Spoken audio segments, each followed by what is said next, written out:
करिश्मा कपूरेर सन्तानरा तादेर बाबा सञ्जय कपूरेर विधवा स्त्री प्रिया सचदेवेर बिरुद्धे दिल्ली हाईकोर्टे मामला करार पर प्रियार आईनी दल दाबी करेছে যে তারা দুজনেই ইতিমধ্যে সম্পত্তি থেকে 1900 কোটি টাকা পেয়েছেন। শিশুদের আইনি দল এখন পাল্টা বলেছে সঞ্জয় এবং করিশ্মার সন্তান সামাইয়া এবং কিয়ান এই পরিমাণ টাকা তাদের নেই।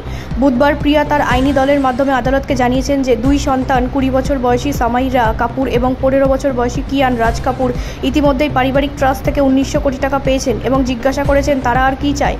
প্রিয়ার আইনজীবী সিনিয়র অ্যাডভোকেট রাজীব নায়ার যুক্তি দেন যে উইলটি নিবন্ধিত না হলে এটি অবৈধ ছিল না এবং যোগ করেন এমন নয় যে মানুষ রাস্তায় ফেলে রাখা হয়েছে। তবে সূত্র অনুসারে সামাইরা এবং কিয়ানের আইনি দল পাল্টা বলেছেন যে এই সম্পদের নিয়ন্ত্রণ প্রিয়া সচদেবের হাতে রয়েছে এবং তাদের এতে কোনো অ্যাক্সেস নেই। শিশুরা আরও দাবি করেছে যে জুলাই মাসে প্রিয়া সচদেবের দ্বারা উত্থাপিত উইলটি জাল।